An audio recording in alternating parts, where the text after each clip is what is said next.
Siria está aquí, a 8 horas de avión de España. Es la mitad de grande y su población se concentra aquí. ¿Por qué? Porque toda esta zona es un enorme desierto, pero un desierto muy importante. Tiene 1/3 de las reservas de petróleo del mundo y también de gas natural, según algunos el nuevo petróleo. Para sacarlo de aquí y llevarlo a Europa, hay que rodear toda esta península y salir por el canal de Suez. Como te puedes imaginar, aquí te cobran. Pero hay otra manera más fácil, la línea recta. El que controle estas tuberías las puede abrir y cerrar, como un grifo. Si no pagas, no hay petróleo, ni gas. Esta región es la polla.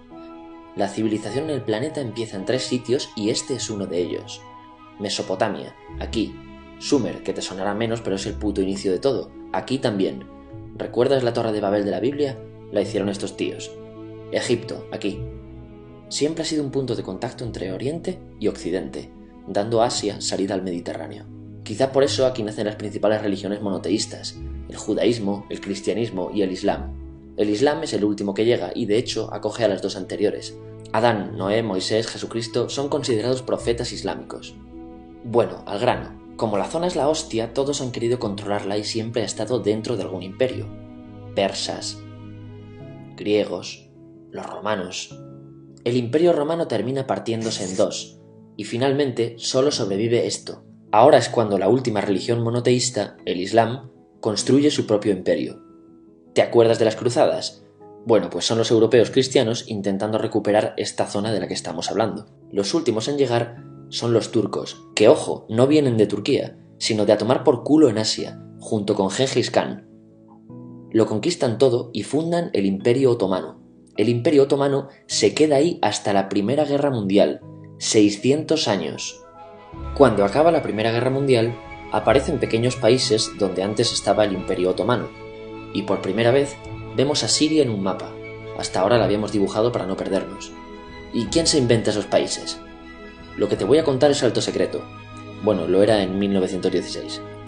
Este súper secreto se llama Acuerdo de Sykes-Picot. Los franceses y los ingleses no podían derrotar solos al Imperio Otomano.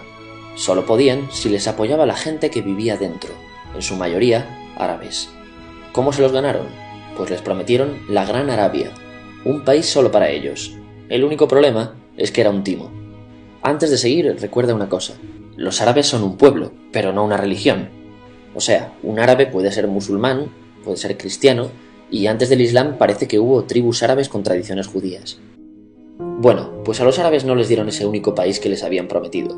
En su lugar, franceses y británicos crearon muchos países pequeños. Estos países, obviamente, no eran países de verdad, sino zonas bajo su control con gobernantes puestos por ellos. Durante este tiempo hacen lo que quieren con la zona. Recuerda que hay petróleo. Siria, aunque no tiene grandes reservas, tiene fácil salida al mar, y Francia, que es la que se ha quedado con Siria, se lo da a compañías extranjeras. Después de la Segunda Guerra Mundial, los europeos se van. En el caso de Siria, son echados a patadas. Pero antes de irse, crean otro estado, Israel. No es el momento de hablar de ello, pero es un estado muy polémico que sus vecinos no reconocen. La prueba es que nada más irse los británicos, todos estos estados lo atacan. La zona, a partir de ahora, va a ser una puta bomba de relojería. ¿Y mientras qué pasa en Siria? Bueno, pues no es muy estable. Tiene golpes de estado constantes. En esa época aparece en Siria una ideología que se hace con el control y se expande por el mundo árabe, el Ba'ath. Esta ideología mezcla el antiguo sueño de una sola nación árabe con ideas socialistas. Y algo muy importante, es laica, o sea que no es religiosa. Siria se llega a unir con Egipto, un país con el que no tiene frontera. Pero no es algo raro, muchos de estos países intentan hacerlo también. Como recordarás, a esta gente se le había prometido un solo país y las ganas las seguían teniendo. Pero la unión falla. En este tiempo Egipto les convence para nacionalizar el petróleo. En Siria, Al-Assad, el padre del Assad de ahora, se convierte en jefe del estado Ba'ath. En Irak, también Ba'ath, comienza a ganar fuerza Saddam Hussein. Las diferencias entre ambos países dividen a los partidos Ba'ath de otros países en pro-Siria o pro-Irak. Ahora ocurre la Guerra Fría. El mundo se divide en 2, o eres de Estados Unidos o de la Unión Soviética. Son años muy movidos en los que se pegan constantemente con Israel, invaden su vecino Líbano y comienza una oposición islamista al régimen Ba'ath de Assad, los hermanos musulmanes. Vale, volvamos atrás un momento. Recuerdas que la mayoría de árabes eran musulmanes, ¿verdad? Pues dentro de los musulmanes hay 2 ramas fundamentales, los suníes, la mayoría, y los chiíes. En el caso de Siria, a pesar de ser un estado laico, los gobernantes como Assad y jefes militares eran chiíes, los cuales representan menos del 13%. En cambio, casi el 70% de la población es suní. Un dato curioso es que los cristianos son casi el 10%. Que los chiíes controlen el gobierno y el ejército mosquea a la población suní, y este sentimiento es aprovechado por los hermanos musulmanes, islamistas radicales suníes. Estos toman las armas en la ciudad de Hama en contra del gobierno, y Assad acaba con la revuelta a costa de matar miles de civiles y encarcelar a mucha gente. En el año 2000, Assad padre muere y le sucede Assad hijo. Ante las presiones libera a muchos presos, trae internet y esperanzas de cambio. Hay un periodo de gran debate político y aparece la oposición. También vuelven los hermanos musulmanes. Los siguientes años son difíciles. Arrestan a la oposición. Y Bush incluye Siria en el eje del mal, y esto la aísla. Está mal visto negociar con Siria. Los kurdos, un pueblo que vive distribuido por varios países de la zona, empiezan a protestar también. Hay represión y muertos. En 2011, te sonará esto, ocurre la Primavera Árabe. ¿Qué es esto? Bueno, es una protesta que se va propagando por todos los países árabes pidiendo más democracia. Como ves, el mundo árabe, a pesar de estar dividido en países, tiene tendencias generales. Cuando llega a Siria, Assad hijo termina usando el ejército y en los enfrentamientos mueren unas 1000 personas. Los enfrentamientos irán escalando hasta que se conviertan en guerra civil. No hay un momento exacto de inicio. Lo importante es que hoy en día hay numerosas facciones en juego. Vamos a verlas. Pero primero piensa en que todo está dividido entre chiíes, la minoría, y suníes, la mayoría. Chiíes y además laicos, o sea no religiosos, son el gobierno de Al-Assad. Controla todo esto, que si recuerdas son básicamente las zonas chiíes del país. El gobierno de Assad está enfrentado al resto. También mayoritariamente laico, pero suní, es el Ejército Libre de Siria o FSA en inglés. Junto con el Frente Islámico, que es religioso, y otros 70 y pico grupos más, forman una coalición que la prensa llama simplemente la oposición.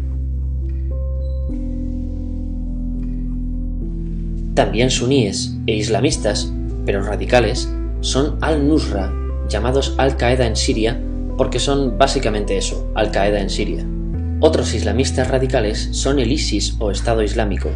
Salen de Al-Qaeda en Irak, controlan la mayor parte de Siria e Irak y se han hecho famosos por sus atrocidades. Su objetivo teórico impacta a muchos. Es un Estado Islámico a lo largo de Asia, África y Levante, aunque a ti ya te suena, ¿verdad?